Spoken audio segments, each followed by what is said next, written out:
Sometimes you're a top, other times we're talking movies, we're talking bottoms. Starring Rachel Senow, Io, Edie Berry, and Ruby Cruz. Written by Rachel Senow and Emma Seligman, who also directed. Kris, this is nothing like porn at all. Wait, is porn even real? You don't care about feminism. Your favorite show is Entourage.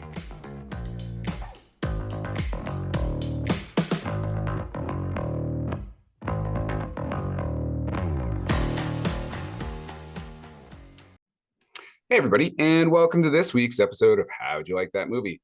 We're done doing hot ghouls, and now we're doing tough girls. So, as Scott said, we're going to be talking about the indie film Bottoms. Scott, take us away. Okay, so is it indie? Is it indie? It's got a $12 million budget. Yeah, I'd say that's indie. It's under 60, right? I had that right, correct? All right, just let me know when you want me to take it away.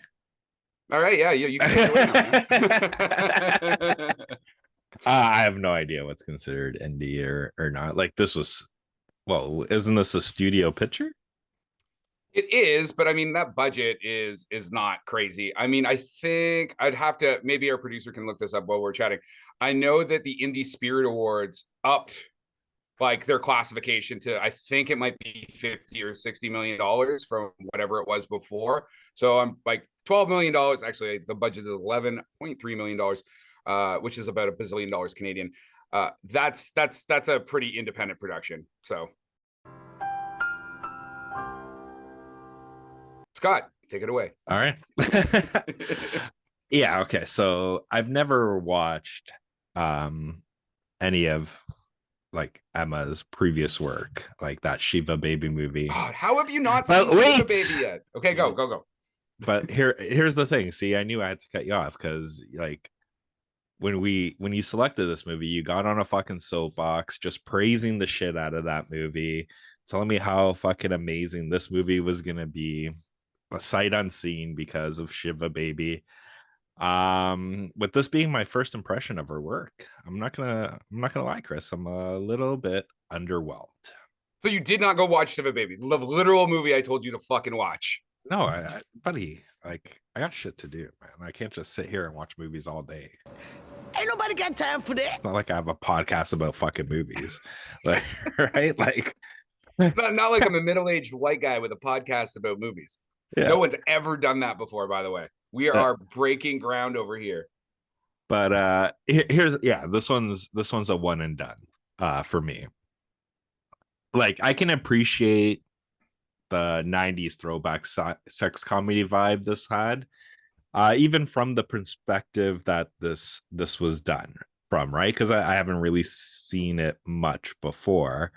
I would say, are you going to qualify that statement? And you're just going to make some ramble word jumble? No, like with the LGBTQ thing, like I couldn't really remember many like 90s sex comedies us growing up with like with that coming through that lens, right? Was like, Jawbreakers? Was there some LGBTQ going on in Jawbreakers? I can't remember. It's been a while since I watched that film, because I've got kind of a bunch of films that kind of like work in this same context. You know what I mean?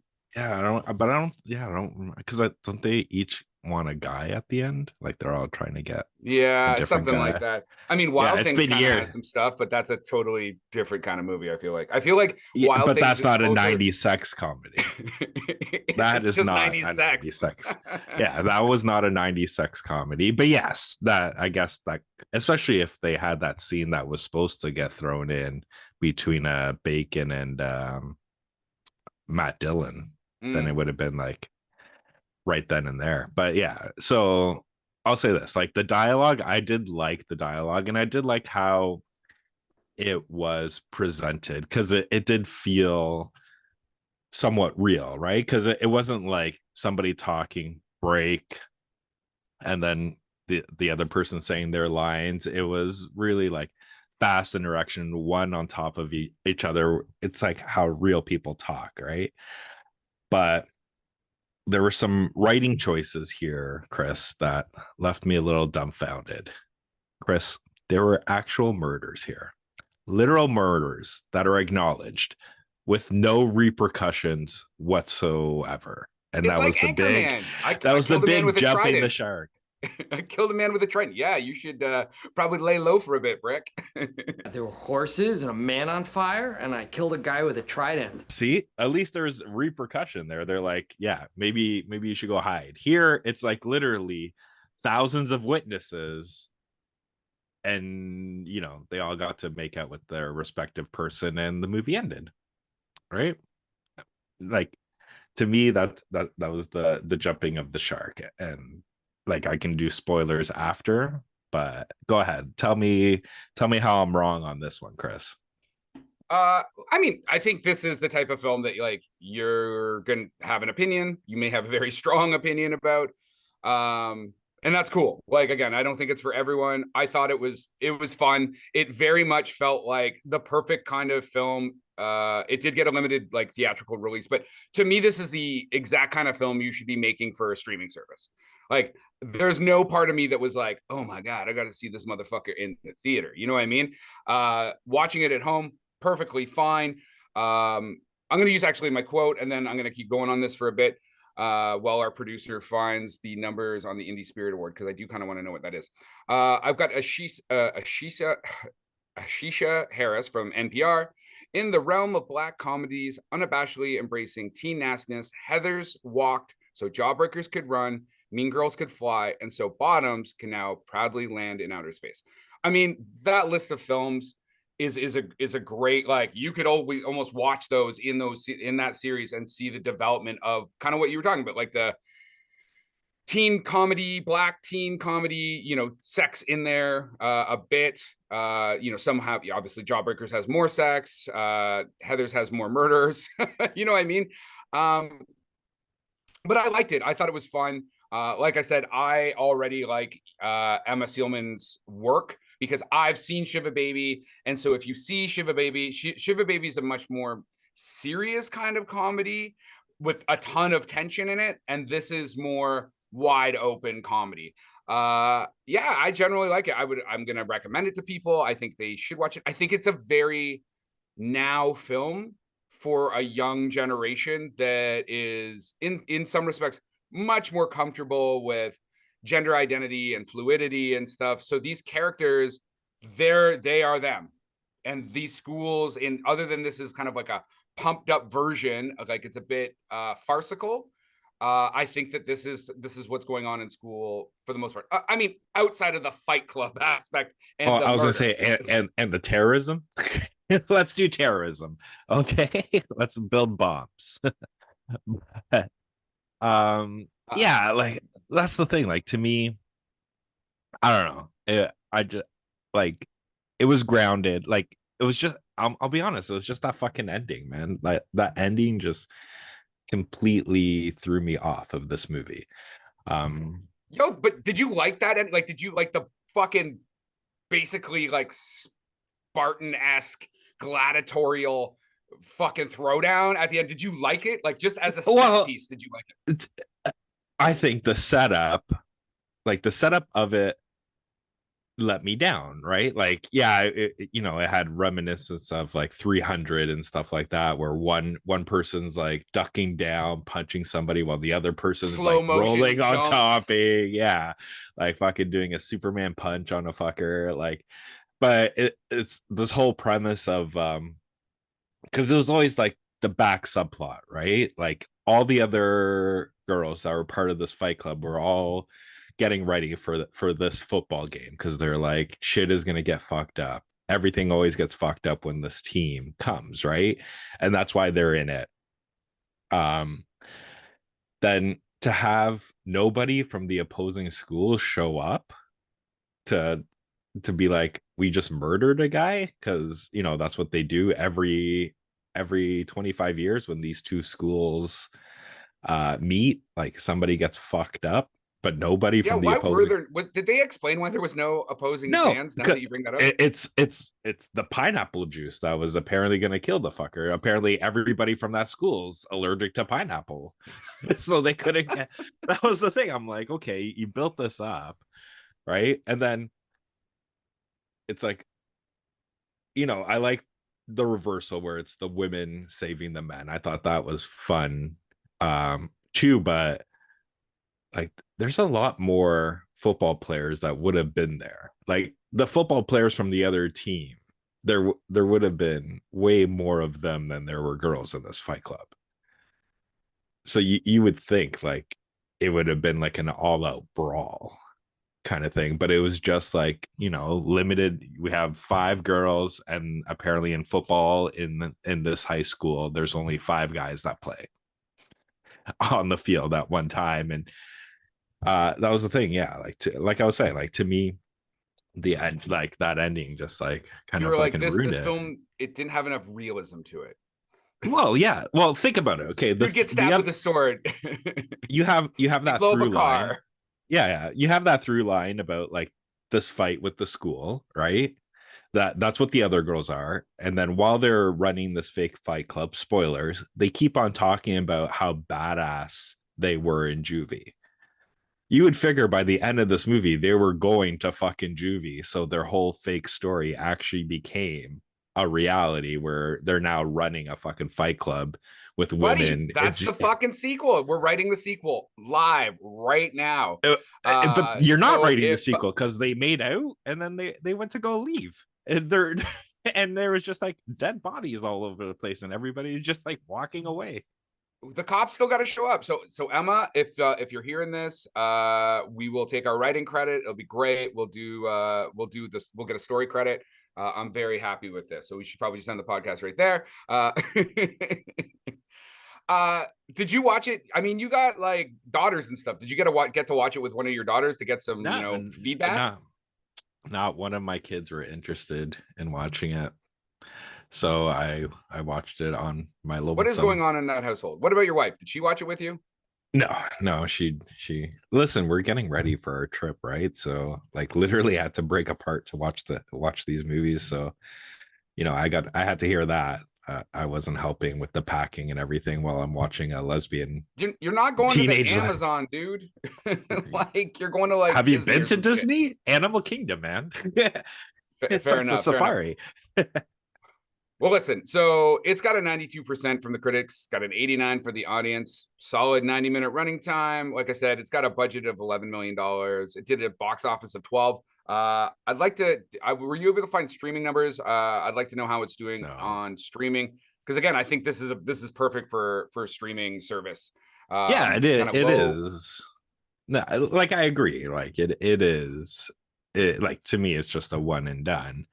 But I can see it later on having a kind of cult following similar to like Euro Trip or Mean Girls or any of that. Well, Mean Girls was like a phenomenon from the start, right?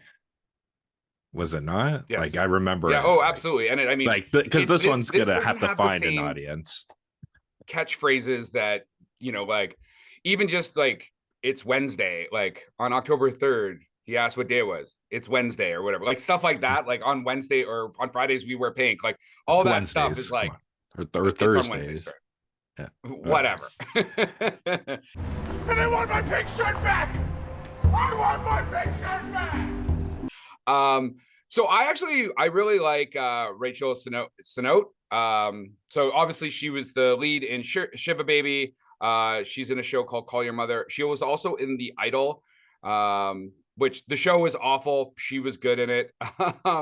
And I'm looking forward to seeing her in more stuff. I mean, and Ayo Edebiri is fucking amazing in The Bear. So if you haven't seen the TV show The Bear, definitely check that out. It's fantastic. She is fantastic in it. You're a football guy. So do you know Marshawn Leach, Mr.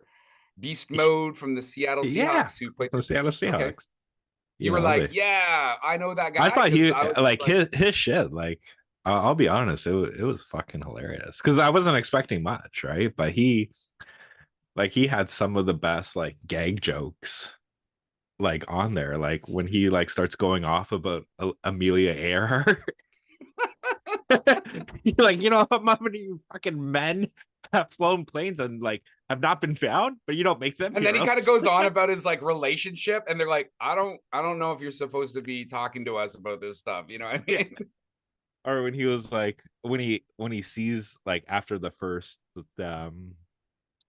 practice or whatever, and he's watching it and he's like, holy shit. And then on the chalkboard, feminism, it's real, or whatever.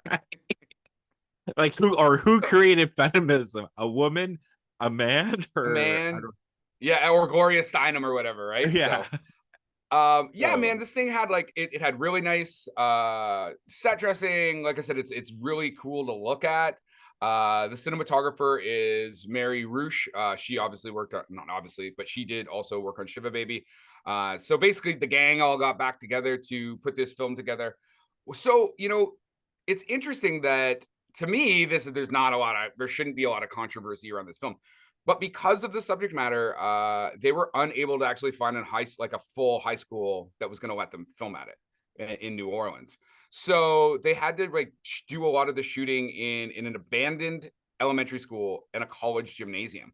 I'm like, you won't rent out your fucking high school because it's like a lesbian movie or whatever. Like you won't take money from a film crew? Well, is that are you making assumptions, or is that what you know? Or is it just the subject matter of fucking kids fighting each other in school? Fair enough. But even that, like, you're a fucking building, okay? It's not like you are teaching fighting or gay or any of this stuff in your school. You are literally a building. They are giving you money, and then you're shooting. It's not a fucking war memorial here, you know what I mean? So it's just odd. It just seems odd that people have these weird lines in the sand. It's like, sorry, you can't use my community center to put on your play because X or whatever. Because it's XXX? Yeah, well, I mean, yeah, XXX large. We did, our producer did get us some numbers. So according to the Indie Spirit Awards, now they have a $30 million cap on their films, which are up from 22.5. They do have an under $1 million category. So yeah, this is a hardcore indie film, right in the indie pocket. Wait, how much did they make this for? 11.5. Oh, sorry. Okay. Sorry. So yeah. That's okay. That's okay. Like our audience is listening to me, even if you're not. Well, sometimes you just go on. For some reason I thought you said 60 million. That's why. No, I did, and then I got our producer to qualify that statement. All so right. I was wrong. I was incorrect. Hold up. Wait a minute. Something ain't right. My numbers were not accurate. Oh my god. Let's just end the show on that. You saying you're wrong on something? Like, fine. Like, this is like once. So, like I said, like it's a pretty straightforward kind of black comedy. It's got some super violent parts in it, which I thought were super fun. I thought all the fighting was great. It was fantastic. And yeah, like the fights were somewhat good. Like I said, like it's entertaining. Like it's entertaining. It's just, I guess you hyped this up so much for me. No, I fucking hyped up Shiva Baby, which you didn't watch. And then I said, oh, this looks really good because it's by the same people that did Shiva Baby. And now you're being like chastising me, being like, the movie you hyped up that I didn't watch, but I watched this other film, didn't like stand up to the hype of the other movie. That's what we're doing right now. Isn't that the world we live in now? Like, this is true. This is true. Right. So okay, would you recommend this film to anybody? Yeah, like if you got, what is this, 90 minutes, right? Mm-hmm. Give or take. Yeah, if you got 90 minutes, you want to look something fresh, you want to see some people beat up some people, it was fun. And like I said, like the chemistry between the two lead actors are fucking amazing. It does seem like they were friends for a very long time, even though they just met to make this movie. But yeah, like I think it was super entertaining, right? But yeah, and like you said, if you've got 90 minutes, you're on some type of public transit, you're stuck in traffic, and you've got a whole lot of data. No. And not if you're driving, not if you are driving the car. If you are in a car and it is stuck in traffic and you got a ton of data on your phone, You can watch this on your phone. You can watch it on your oversized TV in your bedroom. You can watch it on through the window of somebody else's house. That would be totally acceptable as well. Yeah, but I think you should definitely check out this film. And I would love to hear your comments on this film. So if you do watch it and you have anything you want to say, hit us up on the socials, hit us up on the email, carrier pigeon, smoke signal, whatever works for you. And that is our wrap for the day. Please like and subscribe to this podcast. Tell your friends. If you want to get a hold of us, reach us at the www.howdyoulikethatmovie.com.